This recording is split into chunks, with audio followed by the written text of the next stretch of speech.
Continuamos con esta entrevista exclusiva con el presidente encargado de Venezuela, Juan Guaidó, reiterándole nuestro eterno agradecimiento por esa gentileza, esa deferencia. Presidente Guaidó, hay quienes perciben, y lo comentan, que la situación está estancada, que está estancado el gobierno de Maduro, que está estancada la parte suya y que está estancada la comunidad internacional. ¿Cómo lo ve usted? ¿Cómo ve con lo que ha ocurrido hasta ahora lo que va a pasar en los próximos meses? Bueno, como una situación trágica, en definitiva para nuestra gente. Hoy Oscar no tiene gasolina en las regiones del país, hasta 3 o 4 días para poner gasolina en el país de las reservas petroleras más grandes del mundo, que no tienen los campesinos para trasladar la comida a la capital, que eso va a venir a agravar mucho más la emergencia humanitaria compleja que ya existe en Venezuela. 7 millones de venezolanos, según cifras incluso de la ONU, que es el 25% de la población, acompañado de 4 millones de migrantes. ¿Por qué te digo esto de antesala? Hemos adquirido, al principio de año, cuando hablamos de la situación venezolana, parecía una lucha de David contra Goliat, ¿no? Haciendo referencia a la cita bíblica y que Goliat era una dictadura que parecía en ese momento todopoderosa. Hoy pareciera que ciertamente hay ese empate catastrófico que está sufriendo nuestro pueblo, pero la buena noticia, si hay algo en esta tragedia, es que hemos adquirido la robustez como sociedad, como presidente encargado, como Parlamento Nacional, de poder enfrentar de tú a tú a esta dictadura, que se va a estancar con, de nuevo, lo que hablábamos anteriormente, a través de un proceso de presión interna, a través de un proceso de presión internacional, a través que se están dando cuenta que ni siquiera sus aliados y los que lo respaldan en la comunidad internacional ya no lo soportan, ya no lo están respaldando.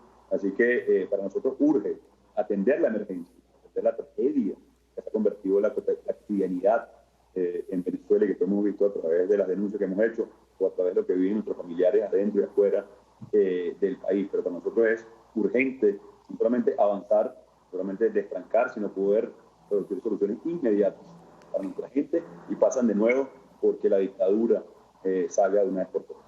Justamente, manteniendo esa posición que usted nos está anunciando, ¿hay más posibilidades de reuniones en Noruega o en otro lugar donde ustedes continúen exigiendo el cese de la usurpación, gobierno de transición y elecciones libres? A propósito, ¿cómo sería ese gobierno de transición? ¿Cómo estaría compuesto?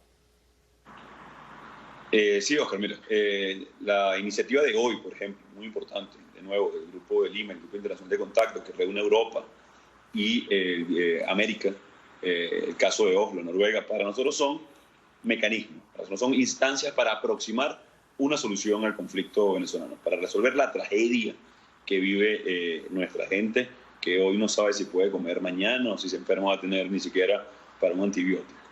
Aquí lo importante para nosotros es mantener la ruta que hemos planteado, que ha respaldado nuestros aliados, en el caso de los Estados Unidos, en el caso, por supuesto, incluso de los senadores que nos están respaldando esta lucha, los vecinos. Y así que nosotros utilizaremos cada uno de estos espacios para, de nuevo, aproximar soluciones reales, no que vayan a patinar, como hicieron en cuestiones anteriores, en el caso de Dominicana. Eso lo tenemos muy claro. Nosotros nos enfrentamos a una dictadura, nos enfrentamos a unos genocidas. Esto es una especie de genocidio silencioso, pudiera sonar alarmante, pero es así. Cuando niños, como en el caso del JM en los Ríos, el hospital pediátrico más importante de Venezuela, esperando por un programa de una fundación que se canceló hace 2 años por parte del régimen, y pasa todos los días en Venezuela. Así que nosotros estaremos en los espacios, como lo estuvimos hoy, como lo vamos a estar en el Grupo de Lima el próximo 6, como vamos a estar en la Asamblea General de la OEA muy pronto, con, por ejemplo, el reingreso al TIAR, la presión de nuestros aliados y el acompañamiento en este proceso.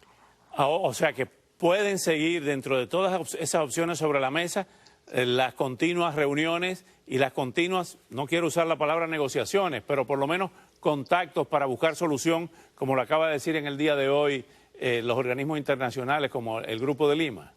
O sea, ¿ustedes están dispuestos a ir donde tengan que ir para buscar una salida? Solo Oscar si se alinea con el proceso que ha adoptado hoy Venezuela, que es el cese de la usurpación, gobierno de transición y elecciones libres. Hoy nadie puede creer en este régimen. Yo creo que incluso la comunidad internacional, sobre todo en algunos países de Europa que tenían sus dudas, creo que queda muy claro que los que arrastran hoy a la tragedia a Venezuela es el dictador, quien usurpa funciones en Miraflores. Y si había alguna duda, bueno, están los resultados del proceso de mediación. Ahora, si eso va a aproximar de nuevo a una solución en el marco de esta ruta, por supuesto que vamos a estar presentes. Si sale, como todo el mundo espera, este gobierno de Maduro, esta dictadura, ¿qué va a pasar? ¿Qué va a pasar con los que han cometido crímenes de lesa humanidad que no prescriben? Si usted llega a presidir ese gobierno de transición, o sea, oficialmente ya control del país, ¿va a amnistiar, a indultar o va a encauzar a Cilia Flores, a Diosdado Cabello, a Tarek El Aizami, al propio Maduro o a Reverol, para decir unos cuantos? Mira, entendiendo la naturaleza del régimen, las experiencias de transiciones en otros países, la propia que vimos en Venezuela en el 58, entendemos que las garantías, la amnistía para funcionarios que todavía soportan, apoyan un régimen que está de salida, que quieren garantías, que sienten miedo de alguna manera por perder sus privilegios, que son los que los mantienen ahí aferrados al poder, porque evidentemente no gobiernan, no atienden ningún problema del venezolano. Sabemos que es importante. Nosotros la presentamos en enero incluso, la ley de amnistía, la ley de garantías, que dijimos también que lo único que no puede ser amnistiable precisamente son la violación de derechos humanos. Son crímenes que no prescriben. Ningún funcionario incurso en crímenes de lesa humanidad puede ser amnistiado. ¿Qué quiere decir usted, presidente Guaidó, cuando dice su plan es rescate económico, la reforma petrolera y la contención social, el plan país? ¿Pudiera elaborar un poco más sobre esto?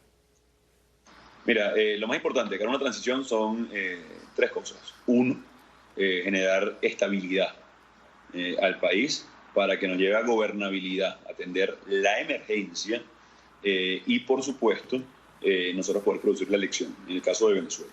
Estabilidad y gobernabilidad tienen que ver con atención a la emergencia humanitaria.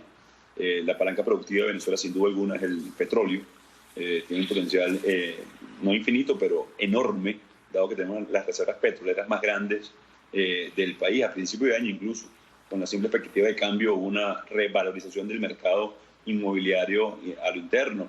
En Venezuela hay un informe de Barclays económico que solamente con el cambio de gobierno, seguridad jurídica, seguridad personal, hay un potencial enorme para inversión en Venezuela. Pero el foco es no atender la emergencia, contener la emergencia sanitaria que hoy padece Venezuela, generar la estabilidad suficiente para producir una elección realmente libre y impulsar a Venezuela a la democracia que tiene que durar para siempre. Es decir, las instituciones siempre están en juego, la democracia siempre está en juego. Lo demostró Venezuela, que disfrutó de años de democracia, la perdimos, debemos decirlo.